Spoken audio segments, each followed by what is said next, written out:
This is the king. He is basically this rich guy who owns everything. The king was a part of a system called the Feudal System. Feudalism was a combination of legal, economic, and military customs that flourished in medieval Europe between the 9th and 15th centuries. Broadly defined, it is a way of structurizing society around relationships that were derived from the holding of land in exchange for service or labor. Not a lot of people liked the king because they tried to kill him, and they tried to take over the castle. He earned a bucket-load of money and he used to protect his land and himself. Let's look at the feudal system a bit more. At the top, we have the king. After that, we have the nobles. The nobles' job was to buy knights for protection to their home, provide food for peasants, the king and themselves, and also to provide food for peasants and give them a little bit of food for them every day. After the nobles, there were the knights. They were protectors of the poor and weak. They had a knight code called chivalry, and they usually rode a horse into battle. Chivalry is an informal varying code of conduct developed between 1170 and 1220. It was the duty of a medieval knight to learn how to fight and so serve their alleged lord, according to the code of chivalry. A knight would be expected to guard a castle and support his alleged lord in medieval warfare. The people at the lowest part of the feudal system were the peasants. They would grow crops for their lords and some would be saved for themselves. They usually lived in small shacks that were made from thatching roofing and one-roomed houses. They were very poor and did not earn a lot of money. They were owned by the lords and nobles. This is what's known as a feudal system.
Welcome to medieval times. This is when the feudal system was at large.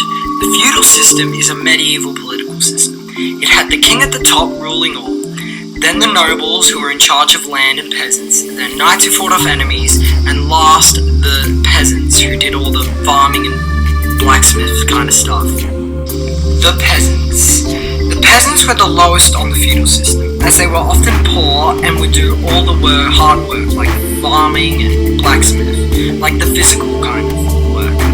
Peasants could become knights, but had to produce an extreme act of courage to do so, which didn't happen very often, as they didn't have much action in that kind of area.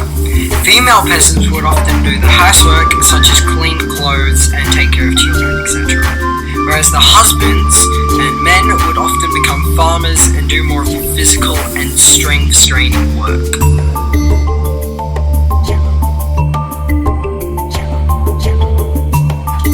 The nobles. The noble is a high-class person that has lots of money and owns land given to them by the king. Nobles would be like the king's right-hand men, and basically make sure everything was in order with the different lands that the king gave them. They would be in charge of their land and the peasants on it.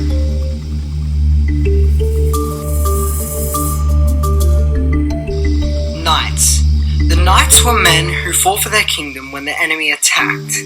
Knights were the ones who were entrusted to defeat the invaders. Knights wore armor to protect their body and ensure they were safe going into battle. Knights' most common weapons were often bow and arrows and swords, and wore horses to make them faster. Finally, you have the king. The king is the leader of all the land. He would give different pieces of his land out to nobles, who would then be in charge of the peasants. But overall, the king was the one in charge. He made all the really important decisions, and if he said something goes, it goes. He passed down all the laws and would be the one to tell the knights if they needed to fight or who they needed to fight. The king was often very rich and could do whatever he wanted. Not like today, not like Australia's political system where there's multiple people who have a say. The king was the only one in charge. He could do what he wants, as I said, and when he wants to do it.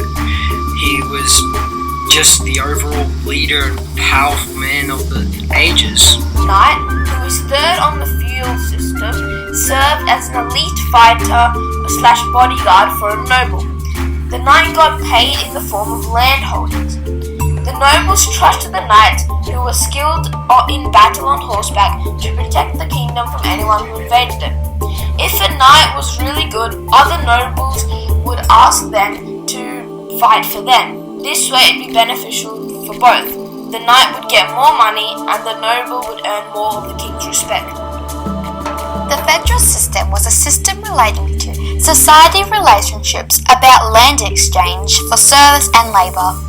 The Feudal System was broken up to 4 sections: the first the king, second noble, third knight, fourth peasant. The highest person on the Feudal System is the king. He is up there because he makes all the laws in the country and, most importantly, owns all the land, which he gives away to people for their service and labour. The second highest is the noble. In order for the noble to get land, he serves the king and gives him support, horses for the knights, and weapons. The third highest is the knight. How the knight gets land is by fighting off enemies and protecting the king, noble, and peasants from all harm. The last person on the Feudal System is the peasant. Peasants are very unfortunate to be back then because they would work day and night on land in order to get their land, and would sometimes even be slaves to kings, knights, or nobles. Manorialism. Manorialism was the relationship between the manor lords and the serfs and peasants. How it works is the manor lords own the land and give part of it to the peasants and serfs for them to work on the land and give whatever they make to the manor lords for their land. The first type of castle to be built in medieval Europe was the moat and bailey castle. How the castle was designed was the hill which a castle lived on was called the moat. The surrounding flat ground where the houses were was called the bailey. They would also have a river moat, the Black Death, or the Plague. The Black Death started in the 1200s in South Asia, when black rats got an infectious disease called Yersinia pestis, which spread to fleas living on them, which then transmitted to humans, which started the Black Death. The Black Death was so big, it killed an estimate of 25 million people. Buberries was related to the Black Death, where you would get a swelling in neck and armpits.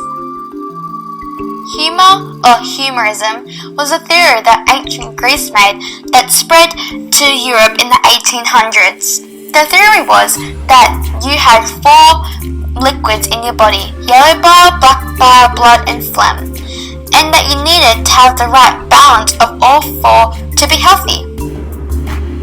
Also, back then, at different temperatures and different times of years, you needed different amounts of each.